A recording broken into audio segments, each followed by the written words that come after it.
Shalom dear viewers, hello. खुदावंद में आपकी सलामती हो और खुदावंद आप पर अपना चेहरा जलवागर फरमाए।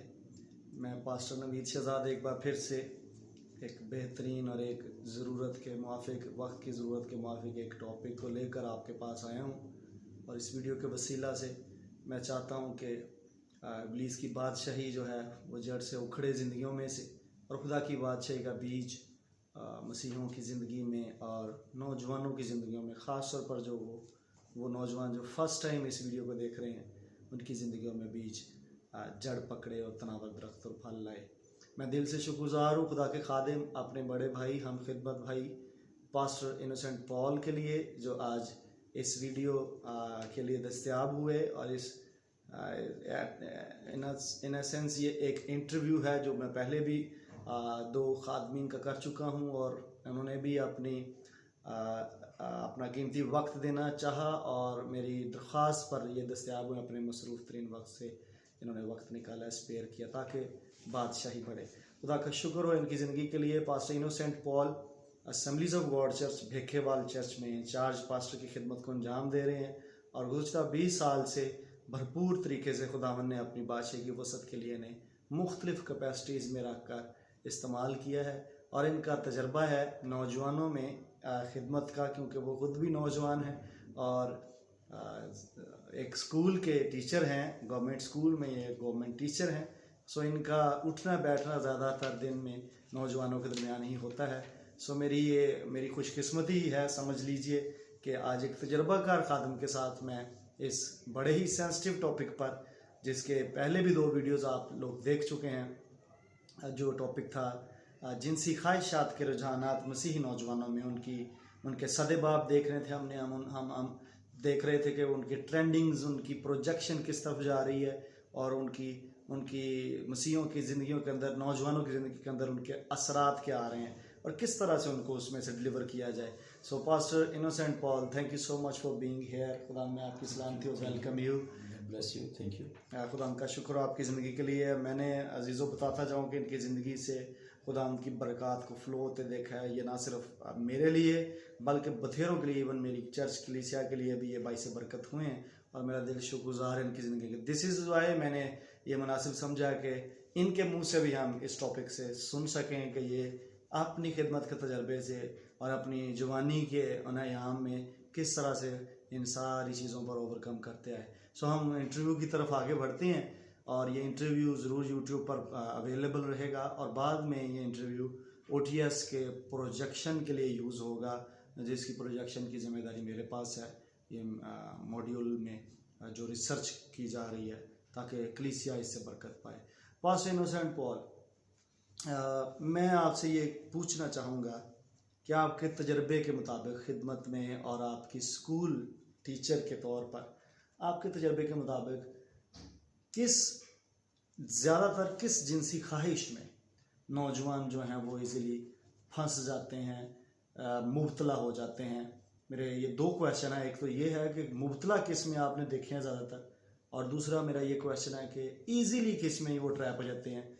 क्या आपके मुताबिक ज़नाकारी है, हम जिन्स परस्ती है, या मश्तज़नी जिसको खुद लज़्ज़ती या इंग्लिश में मास्टरबेशन बोलते हैं, या हरामकारी है, या शहवत परस्ती है? आपके मुताबिक कौन सी ऐसी ख्वाहिश है जिसमें ज़्यादातर आपको नौजवान मुब्तला पाएंगे और ज़्यादा इजीली जिसमें ट्रैप हो जाते हैं? मैं सबसे पहले खुदा का शुक्रगुजार आता हूँ कि आज खुदा ने फजल बख्शा कि हम दोनों भाई बैठ कर इस खूबसूरत टॉपिक पर, जो बड़ा सेंसिटिव है, उस पर बात कर सकें। और बड़ा शुक्रगुजार हूँ आपका कि आपने मुनासिब जाना कि मैं इस टॉपिक पर आपके साथ बात कर सकूँ, कुछ इंफॉर्मेशन शेयर कर सकूँ। और जैसे कि पादरी साहब ने बताया कि मैं एक टीचर हूँ, और मोस्ट सीनियर क्लास जो है वो मेरे पास होती है 9th और 10th, जिसमें मोस्टली बच्चे जो हैं वो बलूगत की तरफ बढ़ रहे होते हैं, और उनमें ऐसे केसेस कई ऐसे केसेस हैं जो देखने को आए हैं। और बतौर एक पासबान होते हुए भी कई ऐसी चीज़ें हैं जो इस टॉपिक के रिलेटेड लाइफ में हैं, तो चार बात हैं वो आज मैं ज़रूर शेयर करूँगा। और जैसे कि क्वेश्चन किया गया कि लोग किस तरह, नौजवान किस तरह, एक कौन सी ऐसी मसला है जिसमें नौजवान जो है वो इन्वॉल्व हो जाते हैं। तो यूँ समझ लीजिए कि ये जो जवानी के अयाम हैं, जो बलोगत की तरफ बच्चे बढ़ रहे होते हैं, इनके अंदर हेजिटेशन होती है। ये इतनी जल्दी किसी के साथ अपनी बात को शेयर नहीं कर पाते और मोस्टली अपने ख्यालात को शेयर करना इनके लिए मुश्किल होता है और उस मुश्किल की वजह से उनका जो हल निकालते हैं वो है सेल्फ इंडल्जेंस में। वो मास्टरबेशन करके उसमें अपनी जो तस्कीन है और दूसरों से भी वो यूँ समझते हैं कि किसी को इस बात का इल्म भी ना हो और मैं अपनी जो इमोशंस हैं उनको भी उनकी तस्कीन भी कर लूँ। और जो स्टेप इसमें बताए गए हैं, शहवत परस्ती की हरामकारी और दूसरे खुदलस्ती हरामकारी, और ये जो स्टेप हरामकारी जनाकारी के ये स्टेप जो हैं ये उनकी बलोगत में अगरचे कि वो इसमें शामिल हो जाते हैं, लेकिन इनिशियल स्टेज पर जो हैं वो ये सेल्फ इंडल्जेंस में जो है ना वो मुब्तला हो जाते हैं और ये उनकी सेहत को भी ख़राब करती है और उसके साथ साथ अब्लीस हर वक्त उनके जहन पर ऐसे नेगेटिव थॉट्स, नेगेटिव इमोशंस लेकर उनको डील करता रहता है और ऐसे लोगों के अंदर ख़ुद एतमादी ख़त्म हो जाती है। और यूँ समझ लीजिए कि वो माशरे का हिस्सा तो होते हैं, लेकिन ऐसे इज्तिमा, ऐसी क्लासेस, ऐसे सेमिनार्स, ऐसी गुफ्तगू या ऐसा इकट्ठ जहाँ पे उन्हीं की एज के लोग जो हैं वो बड़े एतमाद के साथ बोल रहे होते हैं, एतमाद के साथ अपने ख्यालात का इजहार कर रहे होते हैं और वो कॉर्नर में लगे होते हैं। क्यों कि वो चुपके अपने इस गुनाह का ना तो किसी को बताते हैं और ना ही वो बताना चाहते हैं। इस तरह वो कई सालों तक इस बड़े मर्ज में मुब्तला रहते हैं। Pastor ji, thank you so much. मैंने कुछ अरसा हुआ मेरे कुछ स्पिरिचुअल सन्स ने और इवन मैंने ख़ुद भी एक बहुत नामी खादिम, मैं नाम नहीं लूँगा, मैं ख़ुद उनसे बहुत बरकत पाई है, सुनता भी हूँ, देखता भी हूँ, गाहे बगाए फ्रीक्वेंटली नहीं, लेकिन फिर भी वो लाइफ में उनका एक कंट्रीब्यूशन है, पूरी वर्ल्ड में उनका एक नाम है। उनकी वीडियो यूट्यूब पर अवेलेबल है कि मास्टरबेशन जो है वो सिन नहीं है और वो आपको किसी भी तरह से वो आपको तारीकी के लिए एक्सपोज नहीं करती या आपको ओपन नहीं करती। तो आपका क्या कहना है, मास्टरबेशन जो है, मस्त जानी खुद लस्ती जो है अपने प्राइवेट बॉडी पार्ट के साथ आप जब प्ले करते हैं, खेलते हैं या उसको टच करते हैं, इन सेंस के वो सेक्सुअल डिज़ायर जो है वो सेटिस्फाई हो जाए, तो आपके मुताबिक क्या ये सिन है या नहीं है? मेरे ख्याल के मुताबिक ये सिन है। देखिए, खुदा ने इंसान को खल्क किया है और उसके अंदर जो शहवत है वो रखी है। इंसान के अंदर ये शहवत रखी है और ये उसके इमोशंस में सबसे खूबसूरत इमोशन है और इसको वो इंजॉय करता है, लेकिन उसके इंजॉय करने के टाइम है, उसका पीरियड है और उस जो इमोशंस है उससे रुकने का भी वक्त है और उसको इंजॉय करने का भी वक्त है। लेकिन अगर किसी शख्स को शहवत आती है तो उस पर कंट्रोल कर लेता है, मीन कि उसकी फ्लो में बैठ नहीं जाता। अगर ऐसा शख्स जो मस्जिद नहीं करता है, मास्टरबेशन करता है, यूँ समझ लीजिए कि जब उस पर ख्यालात की बुछाड़ हुई है और वो फ़ौरन उस ख्यालात की रो में बह चुका है।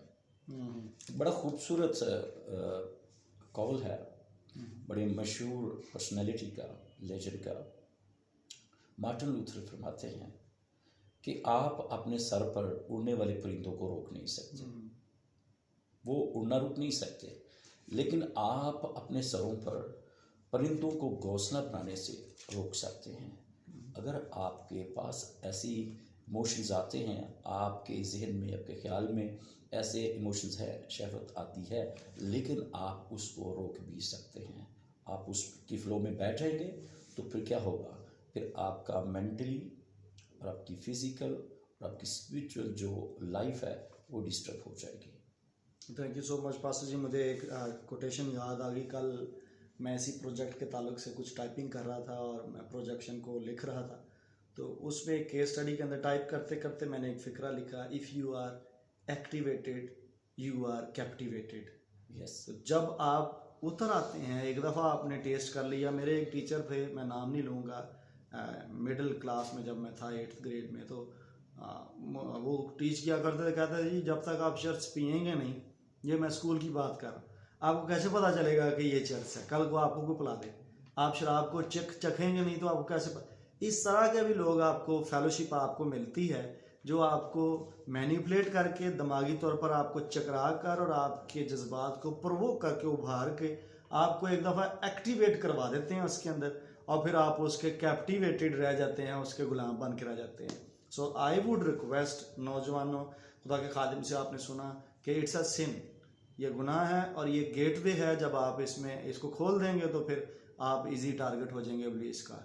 जैसे उन्होंने कोट किया मार्टिन लूथर साहब की बात को कि घोंसला अगर बन गया तो फिर आपके लिए मुश्किल हो जाएगी। उड़ते रहने दें, ये आते हैं, सबको ही आते हैं ख्यालात, लेकिन पॉल लिखते हैं कि हमारे पास ऐसे हथियार हैं जो कलों को ढा देने के लायक हैं। चुनाचे हम हर ऊंचे ख्याल तसव्वुरात को ढा देते हैं जो मसीह की पहचान के बरखिलाफ है। ये करंथियों के नाम पॉल के दूसरे खत के अंदर गालबन ये वर्ष मिलेगी, शायद 10वें बाब की 5वीं आयत, अगर मैं गलत नहीं हूँ, हो सकता है कि मैं गलत भी हूँ, लेकिन प्लीज़ इसे चेक कर लीजिएगा। 10वें बाब की 5वीं आयत ही होगी, if I am not wrong. मेरा नेक्स्ट क्वेश्चन है पास्टर साहब, किस एज में आपके मुताबिक नौजवान ज़्यादा अब जो हैं वो जिनसी ख्वाहिशात का शिकार हो रहे हैं? किस एज में ये उभरना शुरू हो जाते हैं? जो इस फिल्म में जो मुब्तला होने की एज है वो है जी एज जवानी के शुरू अयाम। यूँ समझ लीजिए कि जब वो जवानी की दहलीज पर कदम रख रहे होते हैं और उनके अंदर बलोगत के दौरान मुख्तलिफ चेंजेस आती हैं, बॉडी की चेंजेस आती हैं, उनके रवैयों के अंदर चेंजेस आती हैं और उनके थॉट्स, उनके इमोशंस के अंदर चेंजेस आती हैं। हाँ, अगर जैसे वो एक शख्स जो है वो 13 से आगे जाता है तो अगर उसके इमोशंस में, अगर उसकी बॉडी में, अगर उसकी साउंड में चेंजेस नहीं आती तो यूँ समझ लीजिए कि वो शख्स जो है नॉर्मल नहीं है, वो इबनॉर्मल है।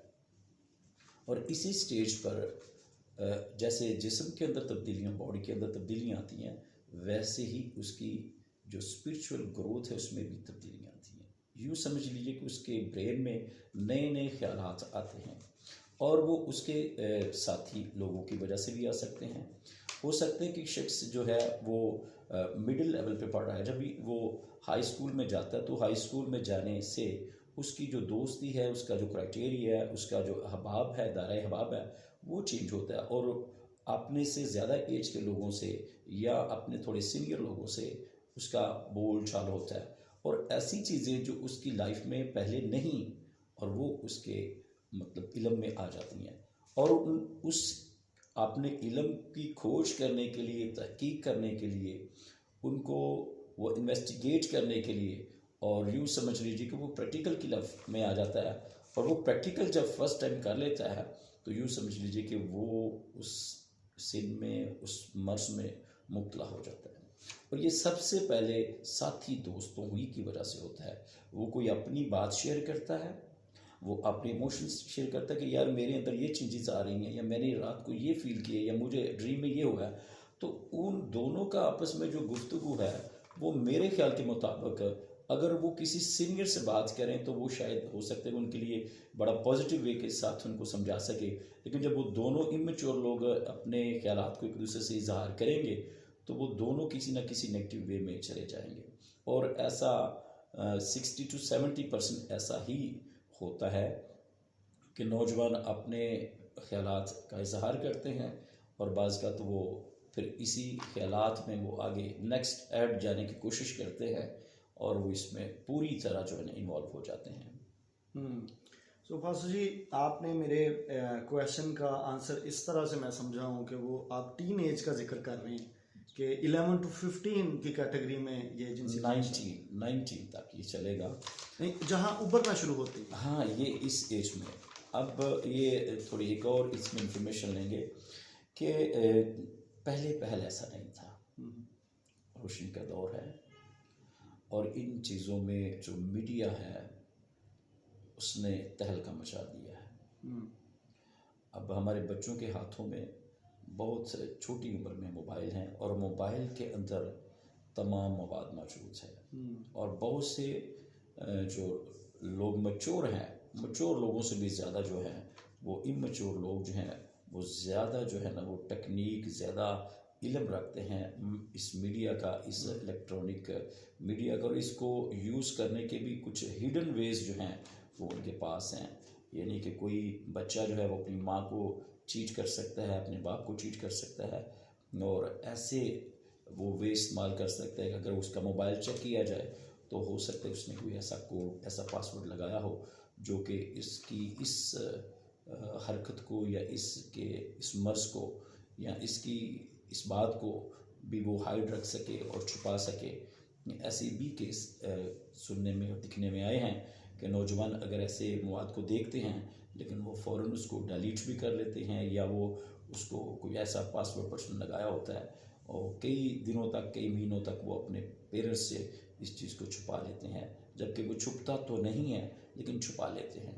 मेरा ख्याल है कि मीडिया ने भी इसमें बड़ा अहम रोल अदा किया है नौजवानों की तबाही के लिए। अब के दौर में पासू जी आप एक्यूरेटली सही कह रहे हैं कि पहले दौर में 90s में जब मैं जवान था, मैं अपनी केस स्टडी को ज़रूर साथ शेयर करता हूँ। जब मैं जवानी में आ रहा था तो हमारे दौर में it was impossible to access internet, होता ही नहीं था।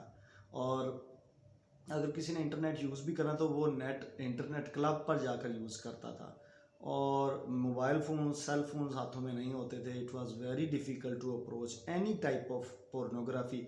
लेकिन अब हर सतह पर, इवन आपके सारे सोशल मीडिया पर ये पोर्नोग्राफी जो है वो एडवर्टाइज़ की जा रही है और इजीली अवेलेबल की जा रही, ताकि जो डिस्ट्रक्टिव मटेरियल है वो ज़्यादा पेनिट्रेट कर जाए नौजवान नस्ल में। और मैं समझता हूँ कि दिस वे और दैट वे अब जो प्रवोक होता है नौजवान किसी भी एज में, वो अपने सोशल मीडिया के यूज़ की वजह से, इंटरनेट के यूज़ की वजह से हो रहा है। तब पहले हम अपने दौर में हम दोस्तों की वजह से प्रवोक होते थे। मैंने अपनी केस स्टडी बताऊं तो मुझे मेरे दोस्तों ने पोर्नोग्राफी इंट्रोड्यूस करवाई थी, मुझे नहीं पता था कि ये होता क्या। लेकिन अब के दौर में सोशल मीडिया पोर्नोग्राफी को इंट्रोड्यूस करवा रहा है और बड़ा इजीली करवा रहा है। मैंने अपने सन्स एंड डॉटर्स को, जो स्पेशल सन्स एंड डॉटर्स हैं, उनको मैंने इस पर प्रॉपर टीच किया कि आप खुद से बच सकते हैं। अगर आप उस वीडियो खुल गई है तो उस वीडियो के टॉप पर 3 डॉट्स बने होते हैं, आप उस डॉट को क्लिक करें तो आपके पास ऑप्शंस खुल जाते हैं। एक बॉक्स खुल जाता है जिसमें see all from this page, see hide all from this page, या see less from this page आ जाते हैं ऑप्शंस। तो इस तरह से आप अपनी एक्टिविटीज़ को कंट्रोल खुद से कर सकते हैं, ताकि आपकी आंखों के सामने ना वो टेम्पटेशन आए, और ना ही खुदा न खास्ता अगर घर में बच्चा मौजूद है तो जब वो कभी खुदा न खास्ता ऐसे मटेरियल को एक्सेस करने लगे तो उसके सामने भी वो पेजेस लेस आए या आए ही ना। तो इस तरह से आप अपने दायरा कार को, सिक्योरिटी को टाइट कर सकते हैं, जो आपको और आपके आने वाली नस्लों को महफूज कर सकती है। So dear people of God, youngster जो देख रहे हैं और खादमीन अगर इस वीडियो को देख रहे हैं, तो then go for teaching and counselling your youth. Even parents अगर इसको देख रहे हैं तो अपने बच्चों के वो सेल फोन्स लें, और उनकी अगर वो सोशल मीडिया यूज़ करें, फेसबुक वगैरह यूज़ करें इस तरह से, तो देन टीच देम कि वो उसको खुद से करना शुरू करें। Otherwise it's a personal decision, ये आपकी पर्सनल डिस्क्रिप्शन पर ही होता है कि आपने बचना है या नहीं बचना। Pastor ji thank you so much. मेरा नेक्स्ट क्वेश्चन है, आपने एक ही बात में मेरे 2 क्वेश्चंस का आंसर कर दिया कि एज का भी आपने बताया कि टीन एज में ज़्यादा प्रवोक होते हैं, और ज़्यादातर दोस्त अब भी धकेलते हैं। जब आप दोस्तों की तरफ जाकर बातें करना शुरू करते हो, दोस्त तो ऑलरेडी उसी में से गुजर रहे होते हैं, तो जो अंधा अंधे को क्या राह दिखाएगा, जो उसमें से गुजर चुका है, आप उसके पास जाएं तो वो आप गाइड करेगा किस तरफ से निकल सकेंगे, वरना नहीं निकल सकेंगे। मेरा नेक्स्ट क्वेश्चन है पासर जी, अब आज के दौर में किस तरह से ज़्यादातर जिनसी ख्वाहिशात उभर रही हैं, किस तरह से, किस जरिए से? इसकी ऑप्शंस मैं ऑप्शंस अगर आपको बता दूं, मैं मीडिया बोल देता हूँ। अगर आपके पास प्रिंटेड मीडिया है या सॉफ्ट मीडिया जैसे सोशल मीडिया है, या अगर मुखालिफ जिन्स है, आपको आपके खिदमत के तजुर्बे में क्या आपको कोई ऐसा मिला है जो हम जिन्स परस्त हो या सेम सेक्स की तरफ उसकी ट्रेंड्स हों? ज़बरदस्त क्वेश्चन है।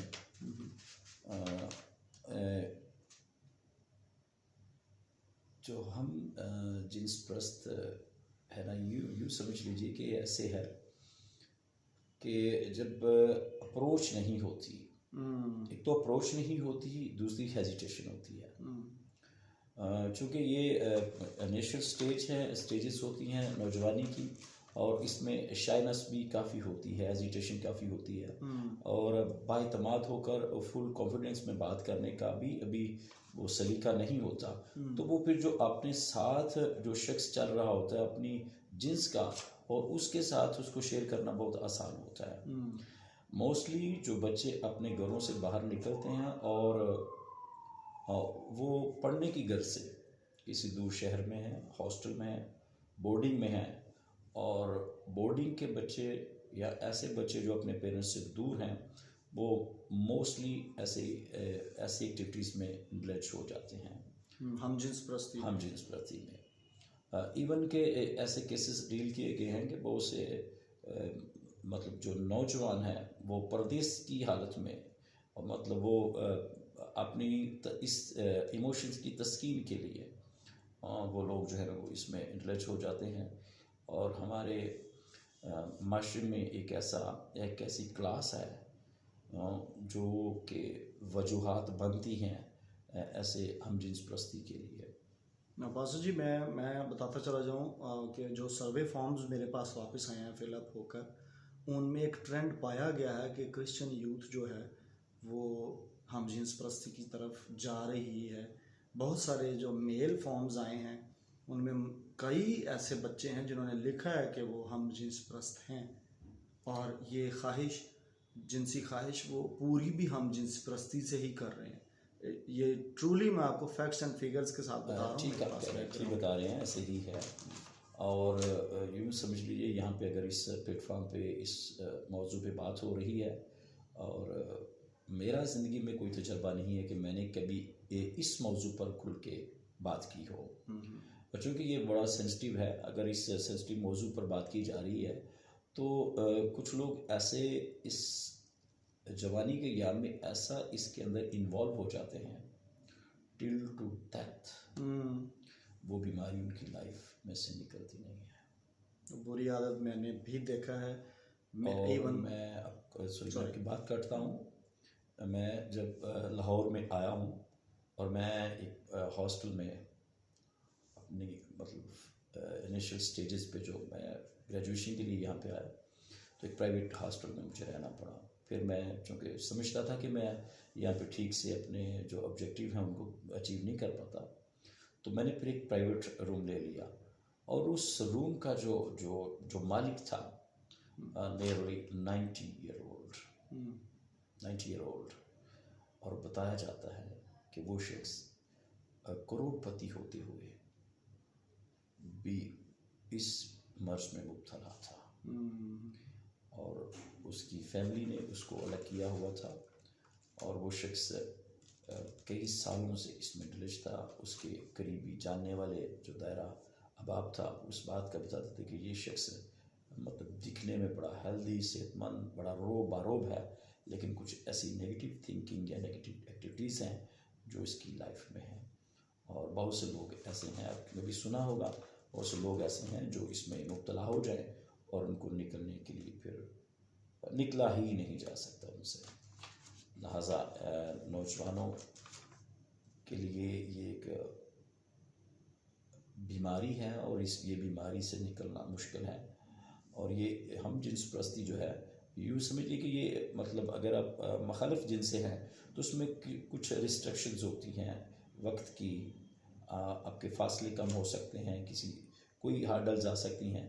जो हम जिन्स है उसके साथ कुछ ऐसी फ्रैंकनेस है या ऐसा है कि आप इजीली उसके साथ वॉक कर सकते हो, हिडन जगहों पे जा सकते हो, यानी कि उसमें करने के ज़्यादा चांसेस जो हैं वो मौजूद हैं। वो स्कूल की सतह हो, यूनिवर्सिटी की सतह हो, और वो किसी बिज़नेस के हवाले से हो या जॉब के हवाले से हो, किसी फैक्ट्री में रहने वाले लोग हों, किसी रूम में रहने वाले लोग हों, वो उसमें जल्दी इन्वॉल्व हो जाते हैं। और कई ऐसे लोग हैं जो अपने गांव को छोड़कर मजदूरी की सूरत में, बिज़नेस की सूरत में किसी शहर में जाते हैं, और सुनने को है कि वो ऐसी एक्टिविटीज़ में मुब्तला हो जाते हैं। नौजवानों, प्लीज़ खुदा उनके खादमीन होते हुए हम इल्तमास करते हैं, हर तरह के प्री मैरिटल शादी से पहले के गुनाहों से भागें, चाहे वो जनाकारी है, चाहे हरामकारी या जनाकारी उसे कहते हैं। मैं डिफ़ाइन कर दूं, जब आप किसी ऐसे के साथ सेक्सुअल रिलेशनशिप फिज़िकल हो जाते हैं जो मैरिड हो और आप सिंगल हो, किसी एक का या दोनों का मैरिड होना इस कैटेगरी में होता है कि अगर वो दोनों में से एक मैरिड है और एक नहीं है तो वो ज़ना गिना जाता है। और हरामकारी ये है कि जब आप दोनों ही अनमैरिड हों और आप सेक्सुअल रिलेशनशिप फिज़िकल मेंटेन करते हैं तो ये हरामकारी कंसिडर होता है। और हम जिन्स परस्ती ये है कि आप सेम सेक्स में हैं, जैसे लड़के लड़कों के साथ अगर वो फिज़िकल होते हैं, ये लड़कियां लड़कियों के साथ, तो इट्स कॉल्ड सेम सेक्स। तो गेज और लेस्बियंस दे आर कॉल्ड। तो मैं पास्टर साहब की बात से मुझे थोड़ा शौक हुआ है कि रियली वो ट्रू कह रहे हैं कि शादी के बाद भी बहुत सारे नौजवान जो हैं वो फिर सरवाइव नहीं कर पाते शादी के अंदर, क्योंकि उनकी ट्रेंड जो है वो गेज की तरफ होता है, लड़कों की तरफ होता है। So they are not satisfied with the opposite sex, उनको प्रॉब्लम शुरू हो जाती है और वो थ्रू आउट उनकी मैरिज लाइफ भी बर्बाद हो जाती है। So run from every temptation, छुटकारा हासिल करें। यीशु आए हैं आपको छुटकारा देने के लिए, आज़ाद करने के लिए, और जिसको बेटा आज़ाद करे उसे कोई गुलाम नहीं बना सकता। ये मत सोचिएगा कि पास्टर नवीद आज यहाँ बैठे हैं और बातें कर रहे हैं। No, we have been gone through, हम इसमें से निकले, मैं इसमें से निकला हूँ। आज पर्सनली मेरी पिछली 2 वीडियोज़ में भी और आगे भी जितनी वीडियोज़ आएंगी मैं उसमें अपना केस स्टडी रखता हूँ कि एज ए यूथ मैं सारी टेम्पटेशंस में से गुजरा हूँ। लेकिन हमें पाकीज़गी में मेंटेन करने के लिए होली स्पिरिट हमारे अंदर रखा गया, डिपॉजिट किया गया है, ताकि हम सस्टेन कर सकें होलीनेस के अंदर। इट्स नॉट डिफ़िकल्ट, रूल को दस के बगैर ये मुश्किल है, पर पाक रूह के साथ इट्स सो ईजी कि आप होलीनेस में मेंटेन करें। खुदा को बरकत दे। मैं नेक्स्ट क्वेश्चन की तरफ चलूँगा।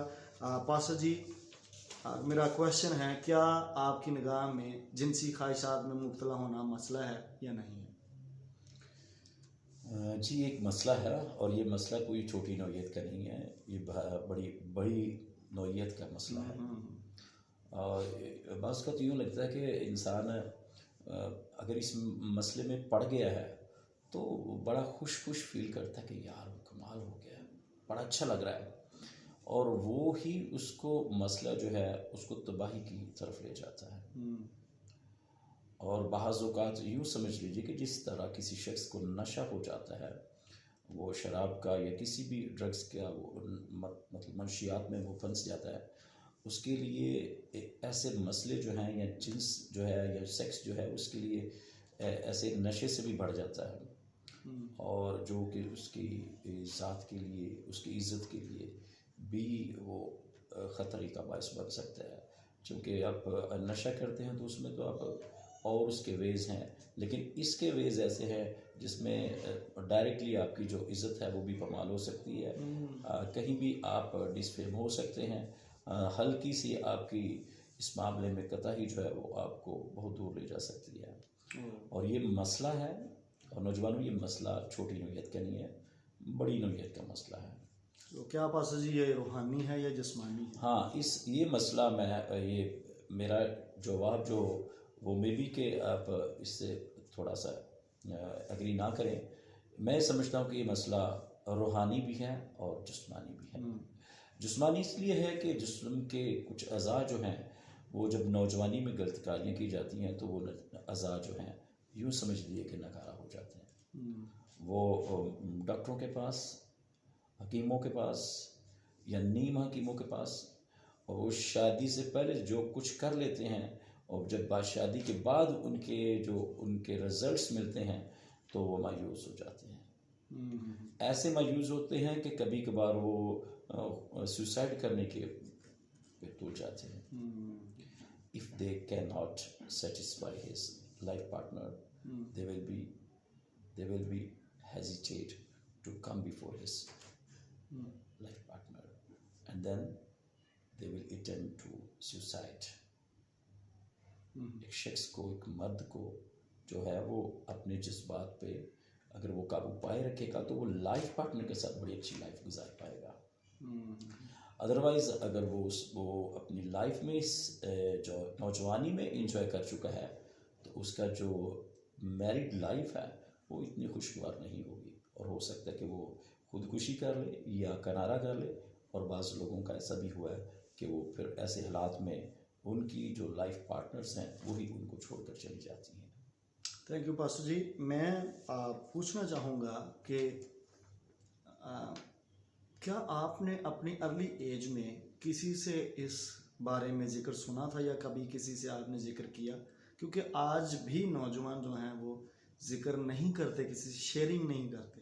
तो क्या आपकी अर्ली एज में कभी ऐसा मुमकिन हुआ कि आप जब खुदा न खास्ता जब आपने समझा कि नहीं भी मेरे लिए मुश्किल हो रहा है चीज़ों को हैंडल करना या मुझे तो शैतान जो है वो शिकस्त दे देगा इस मामले, तो क्या आप किसी के साथ शेयर कर सके? क्या हेजिटेशन की वजह से नहीं कर सके? मैं ये बड़ा पर्सनल सा क्वेश्चन पास्टर साहब ने कर दिया है। यूँ है कि ये जो इमोशंस हैं ये बिल्कुल आए हैं हमारी लाइफ में, जो नौजवानी में आए हैं, अर्ली एज में आए हैं। और यूँ समझिए कि मैट्रिक तक तो ऐसे ख्यालात का जिक्र भी नहीं था अपनी लाइफ में। जब भी कॉलेज की दहलीज पर कदम रखा है तो कुछ चीज़ें ऐसी सुनने को मिली हैं, लेकिन जो सबसे पहले मैंने किसी से बात शेयर की है तो वो मैंने अपने भाई से, बड़े भाई से शेयर की है। वाह वाह। चूँकि मैं समझता था कि ये मेरा बड़े, चूँकि वो मेडिकल फील्ड में थे, और मैंने उनसे शेयर किया और उन्होंने मुझे सही गाइड किया है। और मुझे गाइड ये किया, और जिस पॉइंट पर मुझे उन्होंने गाइड किया उन्होंने यही कहा है, अगर आप ऐसी एक्टिविटीज़ में इंटरेस्ट हो चुके तो छोड़ दीजिए, वरना आप अपनी जो सेहत है उसको आप गंवा बैठेंगे।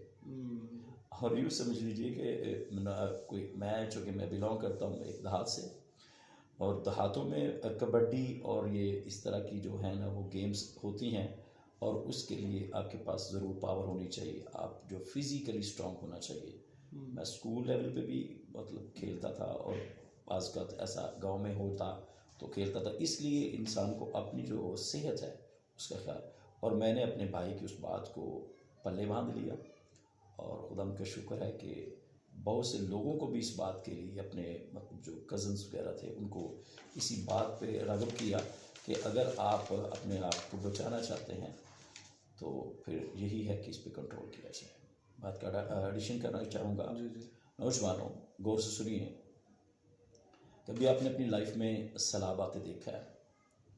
तो सैलाब जब आता है तो अपने जद में आने वाली तमाम चीज़ों को बहा कर ले जाता है। वो दरख्त हों, वो बिल्डिंग्स हों, वो कुछ भी हो, अपनी वो सैलाब अपनी जद में उनको ले जाता है, तोड़ फोड़ कर देता है, तबाह बर्बाद कर देता है। तो 96 में सियालकोट एरिया में कुछ ऐसा सैलाब आया जिसको मैंने अपनी आंखों से देखा है।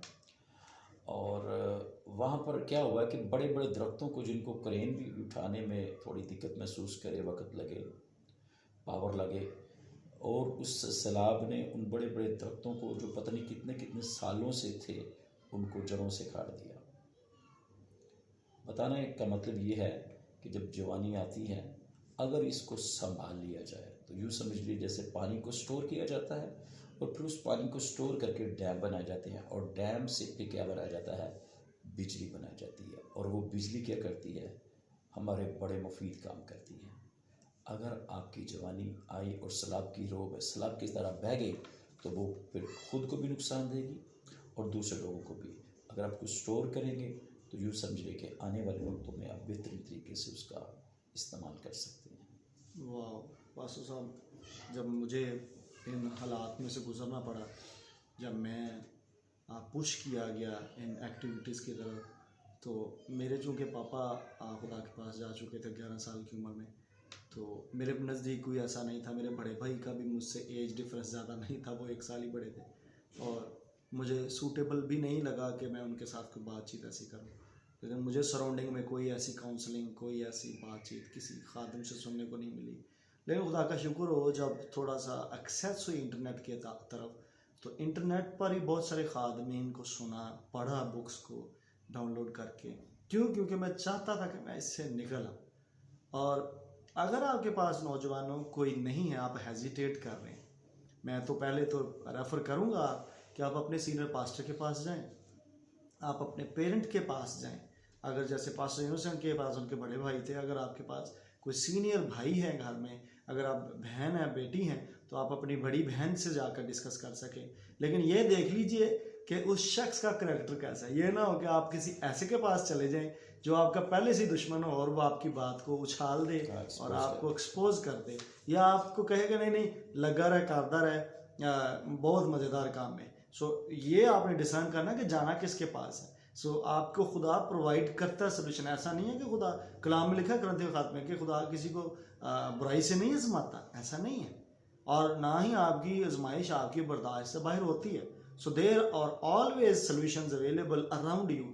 आंखें खोलिए, खुदा से मदद मांगिए। निकलना चाहते हैं तो ज़रूर आपको खुदावंद एक राह दिखा देंगे जो वो खुद हैं। खुदा को बरकत दे। पास्टर जी नेक्स्ट क्वेश्चन की तरफ चलते हैं। किस शख्स के साथ ज़्यादातर अच्छा है कि बात की जाए?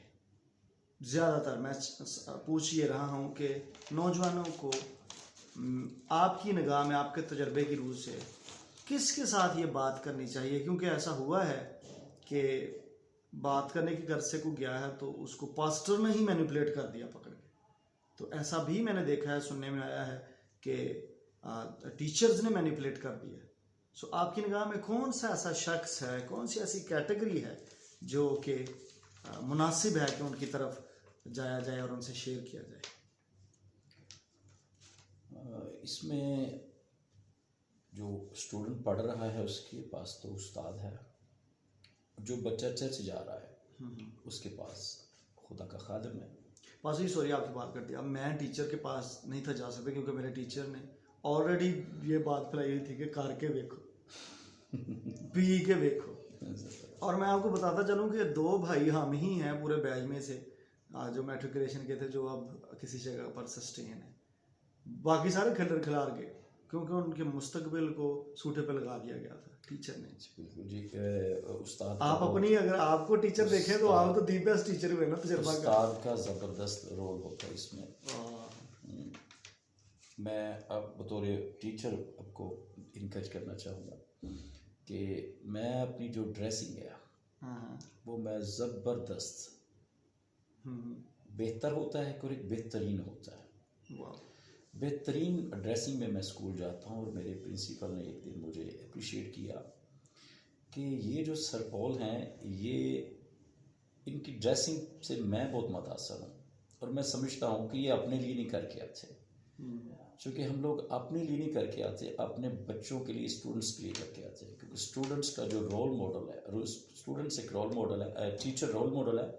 और जैसा टीचर की ड्रेसिंग होगी, बोलने का अंदाज होगा, इवन के प्रोनाउंसिएशन होगी, वैसे ही स्टूडेंट की होगी। मैं इंग्लिश का टीचर हूँ और कोई 80 की क्लास में एक स्टूडेंट था जो मुझे बिल्कुल कॉपी करता था। जब मैं बच्चों को लेक्चर देने के बाद फ्री होता तो वो बच्चा कहता कि सर मैं आपकी जो इंग्लिश आपने पढ़ाई है उसको मैं रिपीट करूँ, तो वो बड़ी हद तक वो मेरी कॉपी करता था। यूँ समझ ली कि टीचर रोल मॉडल है और टीचर समझा भी सकता है बेहतरीन अंदाज से, लेकिन हर टीचर अच्छा टीचर नहीं है, हर टीचर राजदान नहीं है और हर पास्टर भी राजदान नहीं है। और लेकिन आपको किसी ऐसे शख्स की ज़रूरत है जिसको आप बता सकते हैं। और उस्ताद होते हुए और पासबान होते हुए और एक बाप होते हुए, और मैं बेहतर समझूंगा कि बाप भी इसमें बेहतरीन किरदार अदा कर सकता है। बाप की जो पर्सनैलिटी है वो रोबदार है और बच्चा बात करते, अगर बच्चा बात करता है और बाप उससे दोस्ताना रवैये में बात करके वो अपने बेटे को इस बीमारी से निकालने का बेहतरीन सबब बन सकता है। वाह। बल्कि मैंने अपने बच्चों को कहा हुआ है, अपनी बेटी को, अपने बेटे को कहा कि बेटा कहीं भी किसी किस्म की भी मुश्किल आए ऐसे मामलात में तो सबसे पहले हमसे डीलिंग करो, हमसे शेयर करो, और जितना अच्छा सलूशन हम लोग आपको बता सकते हैं, मेरे ख्याल में दुनिया में कोई और शख्स नहीं होगा जो आपको बताए। उस्ताद है, पासबान है, लेकिन बाप जितनी पेन लेकर अपने बच्चे को बता सकता है कोई और नहीं बता सकता। पादी साहब, मेरी नज़र में जो बेहतरीन, जो महफूज शख्स है, जो महफूज राजदार है आपका, वो बाप हो सकता है और माँ हो सकती है। मैं आपकी बात से पास्टर जी एक मुझे वाक़या याद आ रहा है। मैं जिस मोहल्ले में मेरी ब्रॉटअप हुई उस मोहल्ले में एक फैमिली थी, वो शराब बहुत पीती थी और इवन उस शख्स की डेथ हो चुकी हुई है। तो मैंने देखा कि जब वो शख्स जो था, वो बाप जो था, वो शराब पीता था, तो शराब के नशे में भी वो अपने बच्चों को ये बोला करता था कि तुमने नहीं पीनी, तुमको मैंने नहीं इस तरह से मरने देना, मैं तुम्हें डॉक्टर बनाऊंगा, मैं तुम्हें इंजीनियर बनाऊंगा। नशे के अंदर भी उसका कंसर्न अपने बच्चों के लिए वो मुस्बत ही था। तो पास्टर साहब की बात से आगे बात लेकर चलूँगा कि पेरेंट्स आपके दी बेस्ट वो सोर्सेज हैं, उनसे पॉजिटिविटी सीखिए, उनके पास जाइए, उनको कहिए, ओपन करें एक दफ़ा। माँ बाप आपको जान से नहीं मारेंगे, आई टेल यू। माँ बाप आपके साथ, बाप आपके साथ सख्त पेश आ सकते हैं, लेकिन माँ आपकी जो है वो आपकी सॉफ्ट कॉर्नर रख के, या समटाइम मैं भी अपने बाप के साथ फ्रेंडली था, मैं अपने पापा को यार कह देता था, यार हैं जी, यार हैं। तो मेरे बच्चे भी, मेरा बेटा जो है बड़ा, वो 7 साल का है, तो वो भी मुझसे ओपन है और मैं भी उससे ओपन हूँ, क्योंकि मेरी आंख उस पर है और मैं भी उसे टीच कर रहा हूँ। खुदा का शुक्र हो कि खुदा ने अगर आपको पेरेंट्स दिए हैं तो दी बेस्ट सोल्यूशन है आप अपने पेरेंट्स के पास जाइएगा। क्योंकि सम हाउ मैंने ये दुख के साथ बात कह रहा हूँ कि सम हाउ मैंने चर्चिज़ में पास्टर्स भी अच्छे कस्टोडियंस नहीं देखे जो बात को हजम कर सकें। उन्होंने बातों को एक्सपोज कर दिया है और इवन उन बातों की बुनियाद बनाकर उन्होंने उन बच्चों को मिसयूज़ कर दिया। सो बी वेरी केयरफुल। आपको पता होना चाहिए, आप खुदा से गाइडेंस लें तो आपको खुदा ठीक कनेक्शंस भी देंगे। अगर नहीं तो you can send me message, आप मुझे रब्ता कर सकते हैं फेसबुक पर या व्हाट्सएप पर, या आप यूट्यूब पर नीचे कमेंट कर सकते हैं कि यू नीड हेल्प। मैं पास्टर इनोसेंट पॉल, हम दस्तयाब होंगे और आपकी मदद करेंगे, ज़रूर करेंगे। आप इजीली और ओपनली अप्रोच कीजिए, आपको सीक्रेसी में भी रखकर आपको हम काउंसल कर देंगे। तो आपकी ज़िंदगी बचाना ज़रूरी है, इससे कि आपका फ्यूचर बर्बाद ना हो जाए। मैंने फॉर्म्स जब सर्वे फॉर्म डिस्ट्रीब्यूट किए तो बहुत सारे बच्चों ने ये कॉन्सेंट जाहिर किया, इवन अपने फ़ोन नंबर्स दे दिए, नीचे नाम लिख दिए, इवन बेटियों ने भी, कि हम इस प्रॉब्लम में से गुजर रहे हैं और हमें इसमें से निकाला जाए। हमें कोई निकालने वाला नहीं, क्योंकि उसमें हमने पूछा था कि अगर आप चाहते हैं तो आप अपना कॉन्सेंट दें तो हम आपको अप्रोच करेंगे और हम ड्यू टाइम पर उनको अप्रोच करेंगे भी। सो खुदा आपको बहुत बरकत दें। मेरा अगला क्वेश्चन पास्टर साहब आपके साथ। मैं तो सब इसी क्वेश्चन पे थोड़ा सा वक्त, जी प्लीज़, जी प्लीज़। मैं मतलब इसमें बात करते करते अगर अपनी बात हो जाए तो वो ज़्यादा बेहतर होगी। अपना पर्सनल एक्सपीरियंस, जब मैं खिदमत में आया तो खिदमत में आने के बाद समझिए कि इंसान के ऊपर बड़े अटैक होते हैं। सबसे पहले तो मेरी लाइफ पे ये अटैक हुआ कि मेरे लाइफ पार्टनर जो था वो शुरू इनिशियल स्टेज पर ही वो बीमार रहना शुरू हो गया। जब भी मैं विज़िट के लिए जाता तो यूं ही एक ही आवाज़ आती कि अभी आप ना जाएं, आप वापस आएंगे तो मुझे मरा हुआ देखेंगे। इस तरह की कंडीशन थी। और एक खादम बाहर खिदमत के लिए निकले, उसको ऐसे मिल जाए, ऐसी इंफॉर्मेशन मिले या ऐसा कहने को सुनने को मिले तो वो शख्स विज़िट पर जाकर भी परेशान रहेगा। और ये बताना नहीं चाहिए, लेकिन मैं बताना चाहता हूँ आपको इनकरेज करने के लिए। पेरेंट्स की मैंने बात बताई है। और मेरी लाइफ में एक बड़ा अटैक हुआ। मेरी लाइफ पर जिस मौजू पर हम बात कर रहे हैं उसी मौजू का एक अटैक हुआ मुझ पर, और किसी मुखालिफ जिन्स ने मुझ पर अटैक किया, और मैं इतना मजबूत निकला हूँ। और उस मजबूती को फिर मैंने अपने अंदर नहीं रखा, मैंने शेयर किया। किसके साथ शेयर किया होगा? मैंने अपने हाथ से बाइबल नहीं छोड़ी। उस सारे पीरियड में मैंने अपने हाथ से बाइबल नहीं छोड़ी। और उस बाइबल को ना छोड़ने का फ़ायदा ये मुझे हुआ कि मैं विन हो गया। और मैंने शाम, और उस दिन मेरा विज़िट था, ये घर में सारा कुछ हो रहा है, और मैं अपने वालिद साहब से कॉल की। तब मेरे वालिद हयात थे, कोई 2016 की 17 की बात कर रहा हूँ। मैंने वालिद साहब को कॉल की और मैंने उनको सारी सिचुएशन बताई, तो उन्होंने मुझे बड़ा अप्रिशिएट किया, ठीक है, ज़बरदस्त। और एक बड़ी ज़बरदस्त बात की। मैं कहा बेटा बात सुनो, ये फर्स्ट अटैक हुआ है, और जब तक आप खिदमत में हैं ऐसे हज़ारों अटैक आपके ऊपर होने हैं, और इसी तरह स्ट्रॉन्ग रहना। और सुन, मेरी दुआएं तेरे साथ हैं।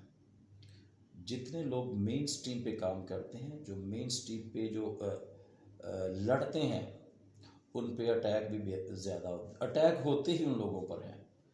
तो पास्टर्स अगर मेरी बात सुन रहे हैं, और अगर कोई नौजवान ऐसा है जो खिदमत का जज्बा रख रहा है या रखा हुआ है या चल रहा है, वो याद रखे कि जो खिदमत गुजार लोग हैं, जो प्रीच करने वाले हैं, जो खिदमत करने वाले हैं, जो आपके लिए मेन स्ट्रीम पर लड़ने वाले हैं, ये ना समझें कि उन पर अटैक नहीं होते। उन पर ऐसे ऐसे अटैक होते हैं कि आप समझ भी नहीं सकते, लेकिन ये खुदा का रूह है जो हमारी हिफाजत करता है और ज़बरदस्त अंदाज के साथ हमारे लिए शेल्टर प्रोवाइड कर देता है। खादमों पर अटैक होते हैं, लेकिन खादमों को कंट्रोल करने वाला भी खुदा ने जज्बा दिया हुआ है। आमीन। सब मुतफिक है मेरे साथ इस बात जी जी डियर पास्टर, ऐसा ही है। इवन मैं अपना भी शेयर करता चला जाऊँ, ऐसा नहीं है कि हम पर कोई अटैक्स नहीं होते।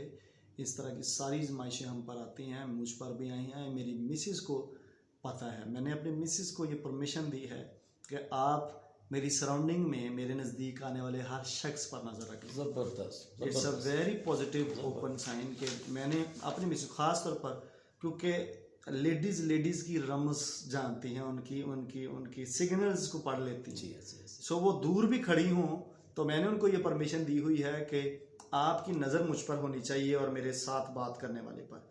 हालांकि मैंने भी अपनी मिनिस्ट्री का ये लाइफस्टाइल बनाया कि मैं एक लेंथ पर रखता हूँ हर शख्स को, ख़ास तौर पर मुखालिफ जिन्स को। दे आर नॉट ईजीली कि वो मेरे पास आ जाएं और मुझे अप्रोच कर लेना हो। मेरा एक फ़ासला होता है ख़ास तौर पर मुखालिफ जिन्स के साथ जब मैं बातचीत कर रहा होता हूँ। लेकिन मेरी मिसिस पास खड़ी उन पर नज़र रख रही होती हैं और देख रही होती हैं। ये हमें केयरफुल होना पड़ता है एज ए मिनिस्टर्स। मेरी मिसिस को वो अटैक्स पता हैं, 1 बाय 1 मैंने अपनी मिसिस को बताया। इवन एक अटैक ऐसा सीवियर हुआ मेरी शादी के बाद भी, एक लड़की वो मानने को तैयार ही नहीं थी कि इनकी शादी हुई है और इनका बेटा भी पैदा हो चुका हुआ है, और वो खुद से ही मेरे पीछे वो पड़ गई और मुझे पता भी नहीं। लेकिन खुदा का शुक्र, खुदा ने ऐसे लोग उठाए जिन्होंने मामले, मैं फ़ौरन भागा अपने सीनियर पास्टर के पास, मैंने उनको इन्फॉर्म किया। मैंने अपनी मिसेस को कहा, मैंने कहा भी अलर्ट हो जाए इस मामले में, मैं इसमें इन्वॉल्व नहीं हूँ, लेकिन पुलिस पूरे ज़ोर शोर से उसको इस्तेमाल कर रहा है। अपने लाइफ पार्टनर को एक तो ओपन हो, सीक्रेसी ना रखें, क्योंकि वो आपका भला ही चाहेगा। मैं एज ए खादम ये आपको काउंसलिंग दे रहा हूँ कि अगर आप खिदमत में आना चाहते हैं तो आपका लाइफ पार्टनर ओपन होना चाहिए आपके सेल फ़ोन के लिए भी। मेरे सेल फ़ोन के पासवर्ड्स, पैटर्न लॉग सारे मेरी मिसेस को पता है, ईजी, उनके मुझे पता है। तो इस तरह से नहीं है कि आप दोनों एक ही घर में रहें और आपकी राजदारियाँ शुरू हो जाए। इसका मतलब है फिर आप पुलिस को गेट पे रखना दे रहे हैं। सो मेरी लाइफ के शादी से पहले के अटैक्स जितनी लड़कियों ने मुझ पर किए और शादी के बाद के अटैक्स मेरी मिसेस को पता है। और आज भी मैं खुदा का शुक्र करता हूँ अपनी मिसेस के लिए कि उनकी आंखें खुली हैं और स्पिरिचुअल आंखें भी खुली हैं। कोई ऐसा प्लॉटिंग, ऐसी कोई स्नेरिंग हो, ऐसा कोई फंदा कोई ऐसे आद लगा रहा हो तो उन्हें स्पिरिचुअली भी नज़र आ जाता है। और इसलिए हम सक्सेसफुल मिनिस्टर्स हैं। ऐसा है, मुमकिन है, जैसे पास्टर साहब शेयर कर रहे थे कि उन पर अटैक हुआ। इट्स वेरी कॉमन थिंग, ये बहुत ही आम सी चीज़ है खादमों पर अटैक होना, और ख़ास तौर पर जिनसी नोयत के, क्योंकि यहाँ से इब्लीस बड़ी आसानी से खादमों को, इंटरनेशनल खादमी को भी मैंने स्टडी किया है, देखा पढ़ा है, उनके साथ उठा बैठा हूँ। ऐसे है वो भी गिरे हैं और फिर उनकी खिदमत पर बड़ा ज़बरदस्त हर्फ आता है। और होता ये है कि आपसे गिफ्टिंग और कॉलिंग वापस नहीं ली जाती, लेकिन आपका क्राउड जाता रहता है। ये लिखा नेम तो बिलावल ला तब्दील है, वो नहीं जाते, खुदा आपको माफ़ कर देते हैं, लेकिन आपको क्राउड नहीं माफ़ करता। जिस दिन तुम एक्सपोज होए तुम समझ जाओगे फिर तुम खुदा दे तुहानू माफ़ कर देंगे, लेकिन लोग ही। लेकिन इसका मतलब ये भी नहीं है जैसे पौल लिखते हैं क्या फजल हम पर इसलिए हुआ कि हम गुनाह ही करते जाए। ਇਹਦਾ ਇਹ भी मतलब नहीं कि खुदा सानू माफ़ कर देंदा तो सादक 7 बारी डिगदा तो उठ पैंदा तो असीं गुनाह ही कर दीए। नहीं, ऐसे नहीं है। हमने होलीनेस में प्रिवेल करना होता है, उसी में रहना होता है। खुदा उनका शुक्र हो आज के इस खूबसूरत इंटरव्यू के लिए जो आपके लिए बाइस बरकत होगा। मैं समझता हूँ बहुतों के सलूशंस आ रहे हैं इस सवालों के जवाब के थ्रू। मेरा लास्ट क्वेश्चन है पास्टर जी, आपके मुताबिक इस जिनसी ख्वाहिश पर किसी में भी, जिसमें भी नौजवान है, चाहे वो मस्त जनी है, मास्टरबेशन है, चाहे वो पोर्नोग्राफी देखना है, चाहे वो हम जिन्स परस्ती है या मुखालिफ जिन्स के साथ ही कोई रिलेशनशिप है, इन पर गालिब आने के लिए एक इनफरादी शख्स को क्या, नौजवान को, मसीह को क्या कदम उठाने चाहिए कि वो गालिब आ सकता है? ये मेरा लास्ट क्वेश्चन होगा। नौजवानों सुनिए इसका जवाब। ज़बरदस्त क्वेश्चन है, लास्ट क्वेश्चन है, बात करते हैं। ये सारे जितने भी मामला बताए गए हैं, डिस्कस किए गए हैं, इनमें से कोई भी एक्टिविटी अच्छी नहीं है। सारे सिन के ज़ुमरे में आते हैं और सारे आपकी रूहानी और आपकी जिस्मानी और आपकी ख़ानदानी ज़िंदगी को तबाह कर देते हैं। क्या क्वेश्चन किए गए मोस्ट क्वेश्चन से?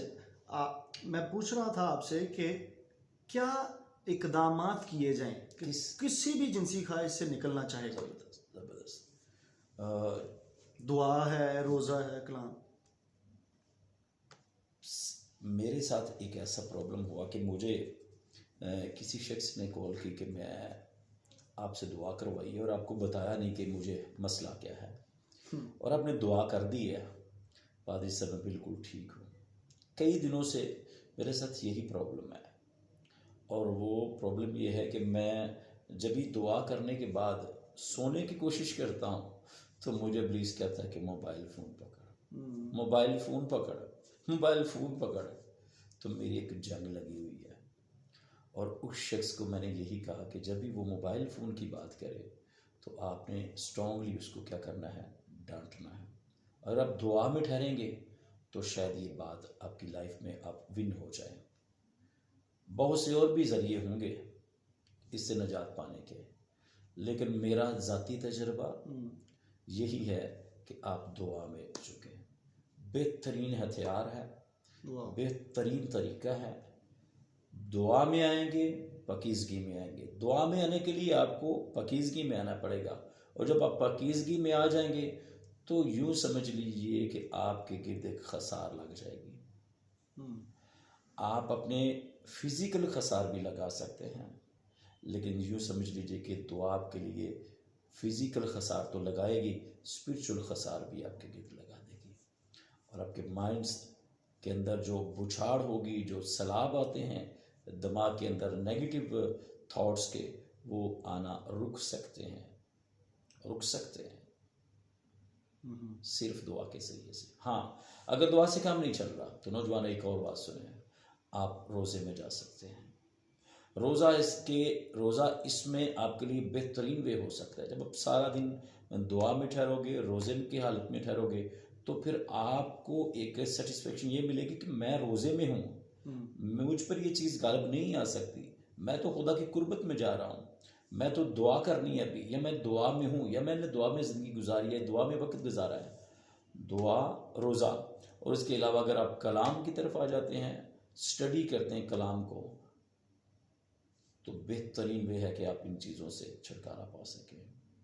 और सुनो दोस्तों, अजीज़ों, अगर कोई और भी सुन रहा है, कोई पास्टर सुन रहा है, नौजवान बेटी बेटा, कोई बूढ़ी उम्र का शख्स सुन रहा है हमें, तो ये एक बात याद रख ले, कोई भी ऐसी चीज़ नहीं है जिसका हल नहीं है। बाइबल मुकद्दस में सब चीज़ों का हल है। नौजवानों याद रखो, यूसुफ इतना ज़बरदस्त करैक्टर है नौजवानों के लिए। उसको जो मौका मिल रहा था वो कोई छोटा मोटा मौका नहीं था। यहाँ पे तो किसी शख्स की, किसी नौजवान की, किसी वैसे ही अच्छे रंग की लड़की के साथ फ्रेंडशिप हो जाए, भी छोड़ दें, वो मोहल्ले के नौजवानों को तो बस वो उस्ताता है, चैलेंज होते जाते हैं, चैलेंज हो जाते हैं, भाई तुझे पता नहीं, मैं वो इतना वो एक्साइटेड हो जाता है कि वो उसको वो बदनाम कर लेता है। छोटी वो शख्स यूसुफ जो था, वो किस कदर ऊंचा उसका रुतबा बन रहा था, वो किस बंदे के साथ, किस औरत के साथ उसके रिलेशन बनने से ऑफर की गई।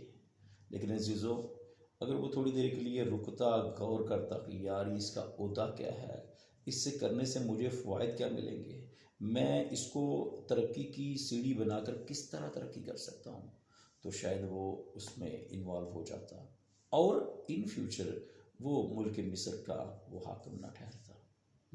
अगर आपके पास ऐसी एक्टिविटीज़ आपको अवेलेबल हो रही हैं, आपके कॉलेज में, आपकी यूनिवर्सिटी में, आपके ऑफिस में, आपके चर्च में, आपके घर में, किसी जगह भी आपको ऐसी एक्टिविटीज़ मिल रही हैं, ऐसी ऑफर्स मिल रही हैं, तो भाग जाएं।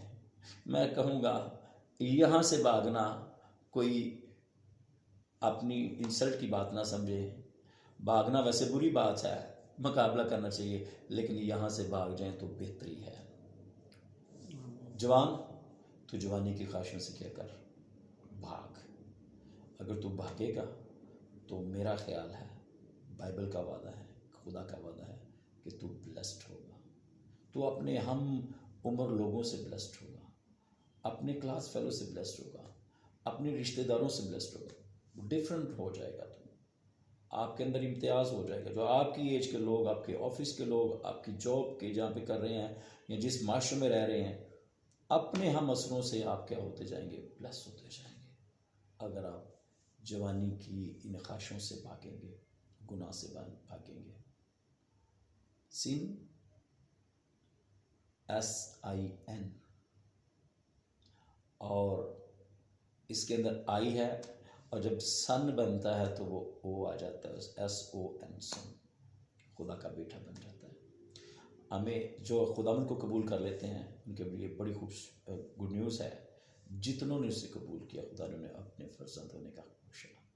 और जो अपने अंदर आई रख लेते हैं, मैं रख लेते हैं, और मैं को वो यूज़ करते रहते हैं, अपनी बॉडी को यूज़ करते रहते हैं, वो फिर सिन में ऐसे इन्वॉल्व हो जाते हैं कि सारी ज़िंदगी उनके गुनाह उनके पीछा नहीं छोड़ता। मैं अफसोस के साथ एक बात कहना चाह रहा हूँ।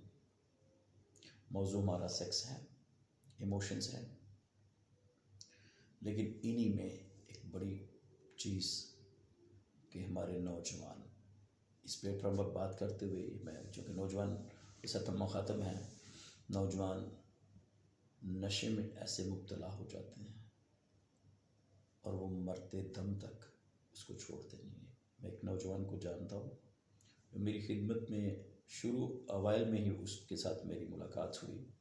एक दिन वो बड़ा एक्साइट होकर कहने लगा, पादी साहब आपने इस मौजू पर मैसेज नहीं देना तो मैं दूंगा। वो नशे ही था, और मेरे ख्याल में हफ्ते के बाद उसकी डेथ हो गई।